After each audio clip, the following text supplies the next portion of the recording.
कोट्यवधी रुपयांची माया जमवल्याचा आरोप असलेले उच्च न्यायालयाचे न्यायाधीश यशवंत वर्मा यांच्या घराची पाहणी करण्यात आली।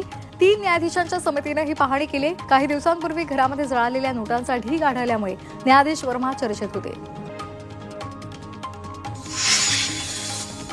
मुंबई महापालिका म्हाडाच्या वेगवेगळ्या ठिकाणी असलेल्या इमारतींना पाणी पुरवठा करत असते, मात्र म्हाडानं पालिकेचे 52 कोटी रुपये पाणी बिल थकवलेलं आहे।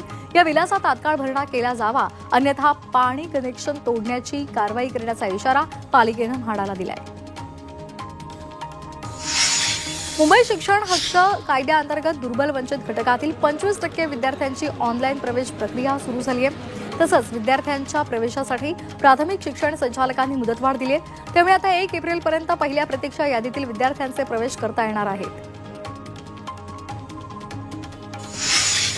राज्यात उन्हाचा कडाका वाढलेला आहे। विद्यार्थ्यांना याचा त्रास जाणवू लागला आणि त्यामुळे 1ली ते 9वीच्या विद्यार्थ्यांच्या परीक्षा सकाळच्या सत्रामध्ये घ्याव्यात अशी सूचना आपत्ती व्यवस्थापन विभागानं शालेय शिक्षण विभागाला केली आहे।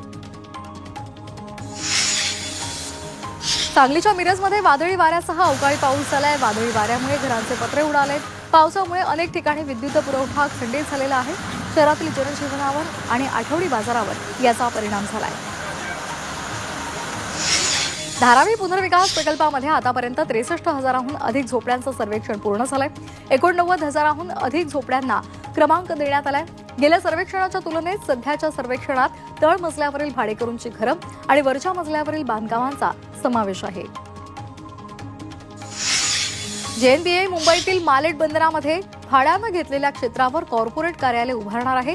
3.16 एकर क्षेत्रावर 1,000 कोटी रुपये खर्च करून 20 मजल्यांची अद्ययावत इमारत उभारली जाणार आहे, अशी घोषणा उन्मेष वाघ यांनी केली आहे। मुंबई महानगरपालिकेनं गुढीपाडव्याच्या मुहूर्तावर 50 बचत गटांना एकत्र आणत पुरणपोळी महोत्सव सुरू केलाय। यामुळे मुंबईकरांना पुरणपोळी ऑनलाईन पद्धतीने उपलब्ध होणार आहे। महिला सशक्तीकरणासाठी महानगरपालिका सतत महिलांना वेगवेगळं व्यासपीठ उपलब्ध करून देते। धुळे जिल्ह्यामध्ये तापमानाचा पारा 40 अंश सेल्सिअस पर्यंत पोहोचलाय। यामुळे वाढत्या उन्हामुळे कांदा पिकावर करपा पडलेला आहे।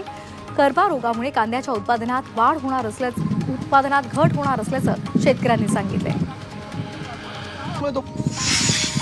सांगलीच्या पलूसमध्ये शेतकऱ्यांच्या मिरची पिकावर अज्ञातानं तणनाशक फवारणी केली आणि त्यामुळे मिरचीचं पीक करपून गेलंय। शेतकऱ्याचं यामध्ये आर्थिक नुकसान झालंय।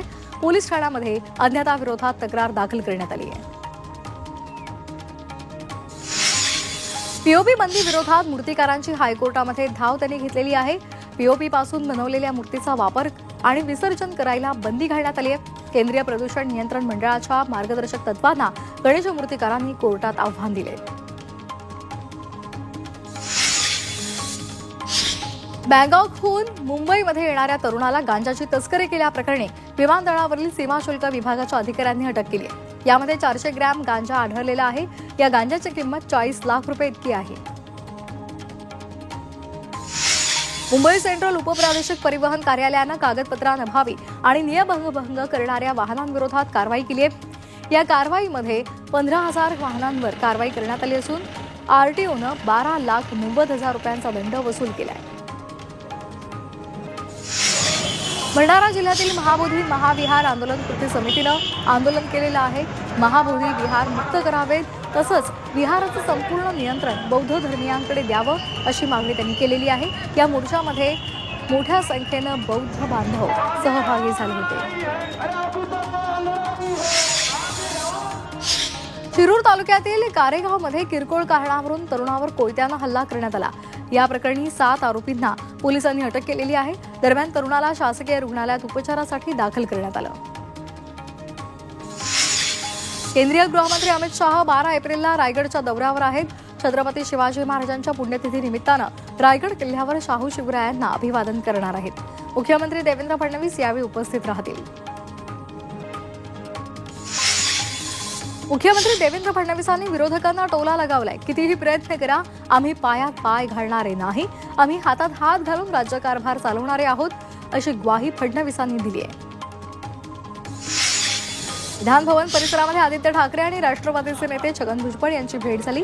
यावेळी हातात हात देऊन दोघांनी एकमेकांची विचारपूस केली। उद्धव ठाकरे आणि नितेश राणे यांनी विधान भवन परिसरामध्ये एकमेकांसमोर जाणं टाळलंय. उद्धव ठाकरे विधान परिषदेतील कामकाज आटोपून परतत होते आणि त्यावेळेला बाहेर पडत असताना प्रवेशद्वारावर नितेश राणे आपल्या गाडीची वाट पाहत होते. यावेळी नितेश राणेंना पाहून ठाकरेंनी आपला रस्ता बदलला. धाराशिवच्या तुळजापूर ड्रग्ज तस्करी प्रकरणामध्ये शिवसेना उद्धव बाळासाहेब ठाकरे पक्षाचे खासदार ओमराजे निंबाळकर अडचणीमध्ये सापडलेत. ड्रग्ज प्रकरणातील मुख्य आरोपींसोबत ओमराजे निंबाळकर यांचे फोटो सोशल मीडियावर व्हायरल झाले होते.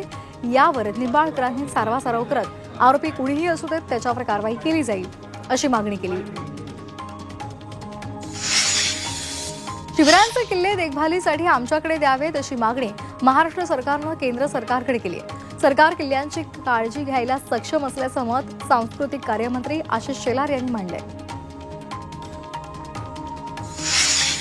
कबरीच्या वादावरून विजय वडेट्टीवार यांनी सरकारवर हल्लाबोल केलाय. कबर काढून टाकणं परंपरेला शोभतं का असा सवाल वडेट्टीवारांनी विधानसभेत उपस्थित केला. कबर ही शिवरायांच्या शौर्याचं प्रतीक आहे असंही ते म्हणाले. विधान परिषदेमध्ये HSRP नंबर प्लेटवर खडाजंगी झाली. अनिल परब यांनी याचा मुद्दा उपस्थित करत इतर राज्य आणि महाराष्ट्रातील दर वेगवेगळे असल्याचं सांगितलं. तर दरांसंदर्भात अनिल परब यांच्याकडे चुकीची माहिती असल्याचं परिवहन मंत्री प्रताप सरनाईक यांनी म्हटलंय.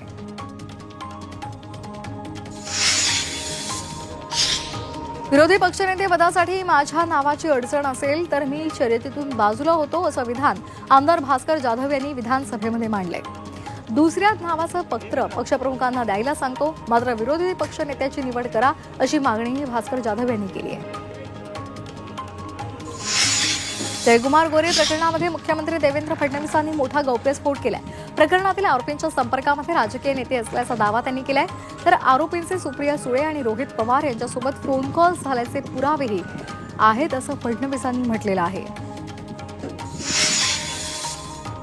महाराष्ट्रामध्ये एक नेपाळी शाल घालून फिरत आहे. आपल्यामुळे राज्यामध्ये हिंदू धर्म टिकून आहे असं त्याला वाटतंय असं म्हणत अनिल परब यांनी नाव न घेता मंत्री नितेश राणे यांना टोला लगावलाय.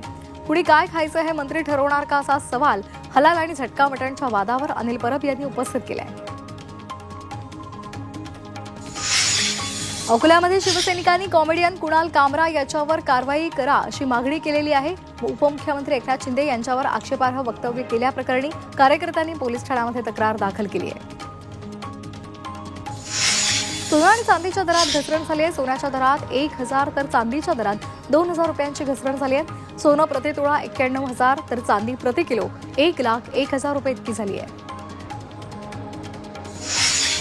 वयाची 60 वर्ष पूर्ण केलेल्या बांधकाम कामगारांना निवृत्ती वेतन देण्याची घोषणा कामगार मंत्री आकाश फुंडकर यांनी केलेली आहे. कामगारांना दरवर्षी 12,000 निवृत्ती वेतन दिलं जाणार असल्याची घोषणा त्यांनी केली आहे.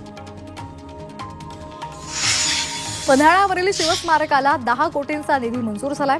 एकनाथ शिंदे यांनी शिवप्रेमींच्या मागणीला मंजुरी दिली आहे. नगर विकास विभागाच्या माध्यमातून हा निधी उपलब्ध करून देण्यात आलाय. अकोलामधील डॉक्टर पंजाबराव देशमुख कृषी विद्यापीठामध्ये महिला सक्षमीकरण मेळावा घेण्यात आला. या कार्यक्रमामध्ये विदर्भातील विविध क्षेत्रामध्ये काम करणाऱ्या 13 कर्तबगार महिलांचा सन्मान करण्यात आला. गेल्या अनेक वर्षांपासून विद्यापीठ विदर्भातील कृषीसह इतर क्षेत्रातील महिलांचा सन्मान करते. अकोला महानगरपालिकेचा 2025-26चा अर्थसंकल्प सादर झालाय. महापालिकेचे आयुक्त सुनील लहाने यांनी 10.92 कोटींचा अर्थसंकल्प मांडला. अर्थसंकल्पामध्ये कोणतीही नवी दरवाढ लागू करण्यात आलेली नाही आणि त्यामुळे सर्वसामान्यांना दिलासा मिळालाय. जळगाव जिल्ह्यामध्ये येत्या काही दिवसांमध्ये उष्णतेच्या लाटेचा अंदाज वर्तवण्यात आलाय.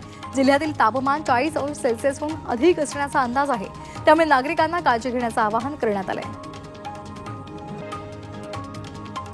अकोला जिल्ह्यामधील रुईखेडमध्ये आग लागल्यामुळे शेतातलं गव्हाचं पीक जळून गेलंय. शॉर्ट सर्किटमुळे आग लागल्याचा अंदाज वर्तवला जातोय. आगीमध्ये संपूर्ण गव्हाचं पीक नष्ट झालंय. त्यामुळे शेतकऱ्याचं मोठं नुकसान झालंय. कोल्हापूर जिल्हाधिकारी कार्यालयासमोर दूध अंघोळ करून आंदोलन करण्यात आलं. दुधाचे थकीत अनुदान ताबडतोब मिळावं, दुधाला 40 रुपये दर मिळावा अशी मागणी शेतकऱ्यांनी केली आहे. तसंच शासनानं शब्द देऊन सुद्धा दुधाचे दर वाढलेले नाहीत असा आरोपही आंदोलकांनी केला.